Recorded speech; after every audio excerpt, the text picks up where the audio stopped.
Shalom shalom, Yesu ashimwe, twongeye kubaha ikaze mu izina rya Yesu.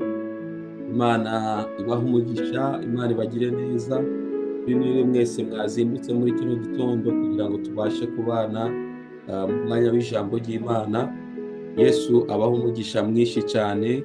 Turabakiriye mu izina rya Yesu, abo turi kumwe kuri Zoom, Yesu abaha umugisha. N'abadukurikiye kuri YouTube, Bika Gospel TV, Imana ibaha umugisha. Dushimiye Imana ko mukomeje kubana natwe mukurikira ijambo ry'Imana kandi musengana natwe. Ndizera ko Imana ikomeje kubagira neza kandi Imana ikomeje kubarinda mu izina rya Yesu. Mwumve muhawe ikaze, mwumve muguwe neza kandi Yesu akomeze kubagirira neza muri kino gitondo. Imbabazi n'ubuntu bw'Imana bikomeze bigwire mu buzima bwanyu. Haleluya. Imana ikomeze kubagira neza. Niba udukurikiye nonaha wumva mu mutima wawe hari ibitari kugenda neza, nagira ngo nguhumurize, utere intege, ngukomeze kubwira ngo humura, Imana irahari ku bwawe. Ibyo bitari kugenda neza, uhumure, Yesu araza kubigenza neza mu izina rya Yesu. Icyo Imana igusaba ni ugukomeza kuyiringira, ni ugukomeza kuyizera, ukabana nayo, ubundi iraza kukugirira neza mu izina rya Yesu. Nagira ngo dusenge, dushime Imana, tuze kuganira ijambo ry'Imana muri kino gitondo. Imana dufise ku mutima kandi ndabizi ko turi bubashe guhabwa umugisha n'ijambo ry'Imana.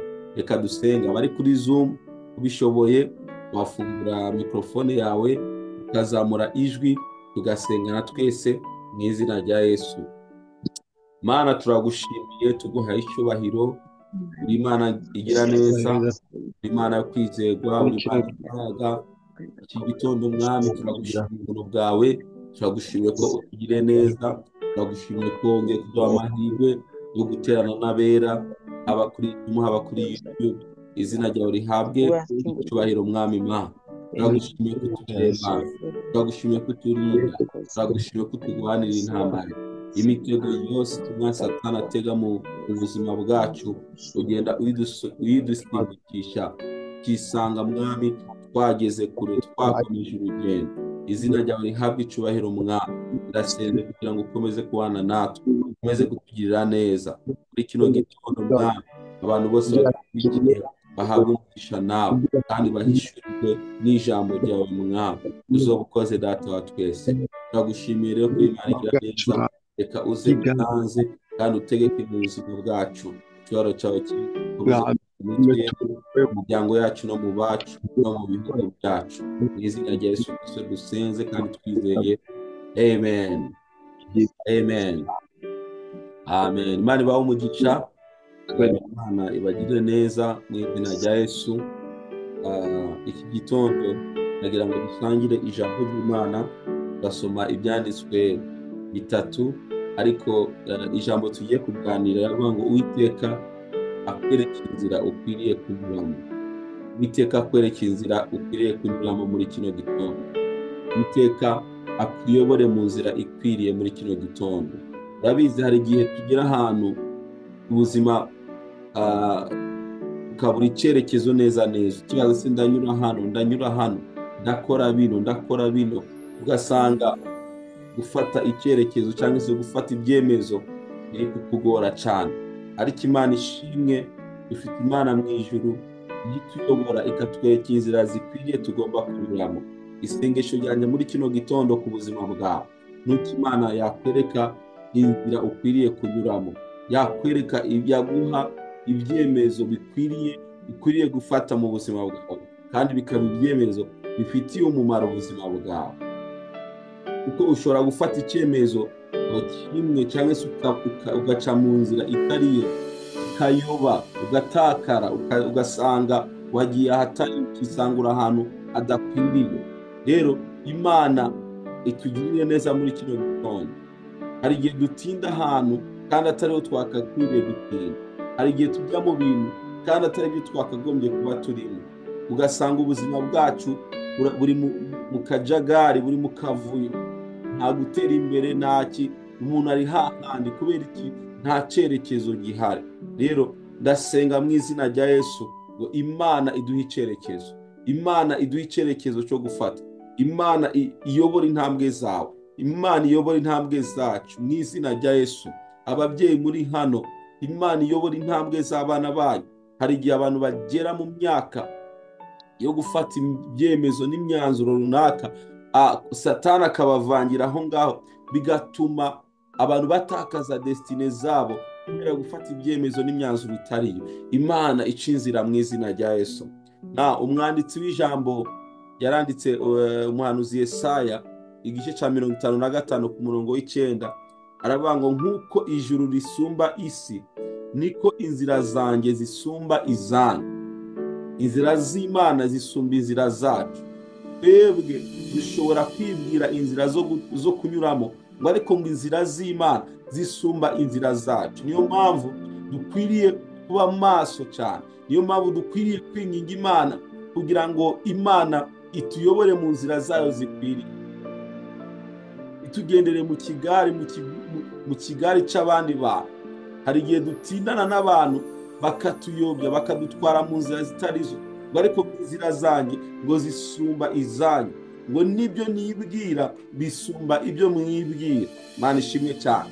Hari igihe twe twibwira ibintu, tukibwira ko ari byo byiza, tukibwira ko ari byo bikwiriye, tukibwira ko ari byo bitunganye, ariko iby'Imana ngo yibwira ku buzima bwacu nibyo byiza.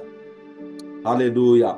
Ndasenga ngo Imana iduhishurire ibyo yibwira ku buzima bwacu, kugira ngo abe ari byo tubamo, abe ari byo duhagararamo, abe ari byo tugenderamo mu izina rya Yesu.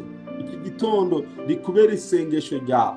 Birashoboka ko watinze mu byo wibwira, bigatuma utabasha kugera mu mugisha wawe, bigatuma utabasha kugera mu masezerano yawe. Ariko muri kino gitondo, muri uyu mwanya, Mwuka Wera duhishurire, haleluya, ibyo tugomba gusiga, n'ibyo tugomba gusingira, n'ibyo tugomba kujyamo, kugira ngo tubashe kugera mu masezerano yacu. Haleluya.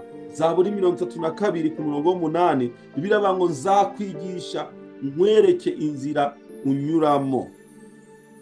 Imana ikwigishe kandi kwereke inzira ikwiriye mu buzima bwawe, kugira ngo iyo nzira abe ari unyuramo. Ngo nzakugira inama. Haleluya. Imana ikugira inama y'icyo ukwiriye gukora muri bino bihe.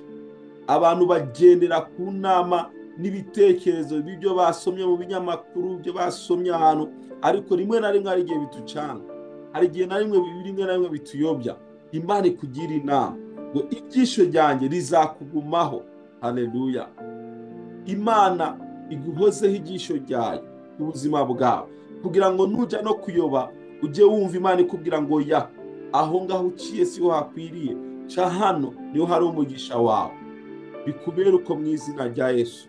Bikubere uko mu izina rya Yesu. Inzira z'Imana zifunguke ku buzima bwawe. Inzira z'Imana zigaragare ku buzima bwawe.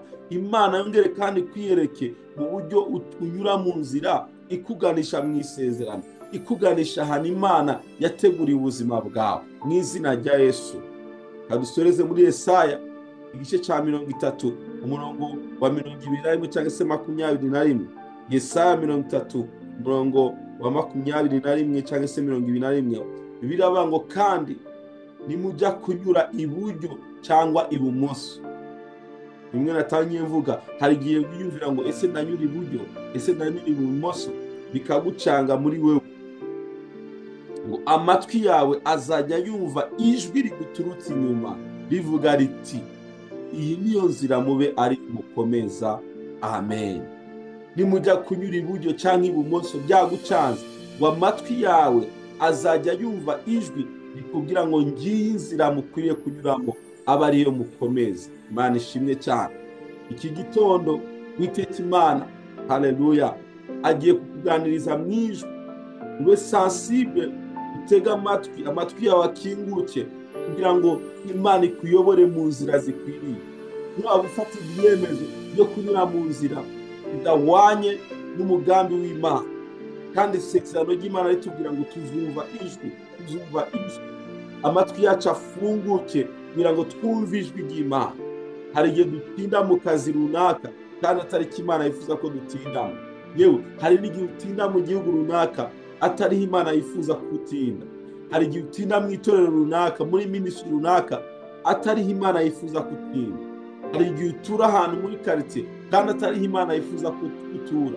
Ijwi ry'Imana ryongere rituganiriza, riduhe icyerekezo cy'ahantu hari umugisha wawe, cy'ahantu hari amasezerano yacu, kugira ngo aho ngaho abe ariho twerekeza, kandi witegure kumva Imana ikubwira, kuko Imana igiye kukubwira ibintu binyuranye n'ibyo wibwiraga, mu nzira zayo zitandukanye n'izacu, kandi witegure kwakira ibyo Imana ikubwira. Nusanga bitandukanye n'ibyo wibwiraga, wumvire Imana kugira ngo ubashe kugera mu isezerano ry'Imana. Yesu abahe umugisha, Yesu abagirire neza mu izina rya Yesu.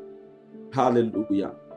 Ndagira ngo dusenge muri uyu mwanya, tubwire Imana ngo Mana, reka amatwi yacu akinguke, tubashe kumva ijwi ryawe rituyobora mu nzira zikwiriye.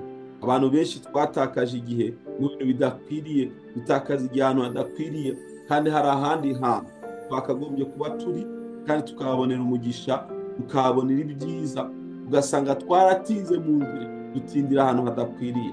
Imana idushoboze kugira ngo tubashe kumva ijwi ryayo, kandi rituganisha hari umugisha wacu. Haleluya. Imana ibahe umugisha mwinshi. Reka dusenge. Data, mu izina rya Yesu, turagushimiye kubw'ijambo ryawe. Ijambo ryawe ni ukuri, kandi ijambo ryawe riratwigisha rikatuyobora. Uvuganye natwe muri kano kanya, ngo amatwi yacu azajya yumva ijwi ritubwira ngo ngiyi inzira mukwiriye kunyuramo. Ndasengeye umuntu wese udukurikiye, hari abantu baba bari muri confusion, batazi icyo gukora, batazi aho kujya, batazi icyerekezo. Ndasenze mu izina rya Yesu, amatwi yacu akinguke, amatwi y'umwuka akinguke, maze rya jwi ryawe rituganirize, riduhe icyerekezo tukwiriye gufata, tubwire aho tugomba kunyura. Mu izina rya Yesu Kristo, Mwami uzobukoze. Nitwongere gutakaza igihe mu bintu bidakwiriye, ahantu hadakwiriye, Mwami, ahubwo dutangire kugenda tuyobowe n'ijwi ryawe, mu inzira zawe zihabanye n'izacu. Reka Mwami inzira zawe zikinguke, tuzibone, tuzinyuremo, kuko izo nizo zituganisha amasezerano yacu. Urakoze kuri Imana igira neza. Natuye umugisha wa kubana bawe, natuye Mwami uburinzi bwawe, natuye kugirirwa neza kwawe Mwami kubuzima bwacu. Icyubahiro cyose gikomeze kuba cyawe. Uyu munsi ubane natwe tugirire neza, icyumweru ubane natwe tugirire neza, ukwezi ubane natwe tugirire neza. Hagira imiryango ikinguka, hagira inzira zikibwa imbere yacu Mwami, tuzinyuremo, zituganishe mu masezerano yacu. Icyubahiro gikomeze kuba cyawe mu izina rya Yesu Kristo. Amen. Amen. Imana ibahe umugisha, Imana ibagire neza. Inzira z'Imana zifungukira ubugingo bwanyu. Nimwongere kuyoba, nimwongere guca ahatariho, nimwongere kugendera ahatariho. Tugende dukurikiye ijwi ry'Imana riduha icyerekezo, nibwo tuzabasha kugera mu masezerano yacu. Yesu abahe umugisha, kandi Yesu abagire neza.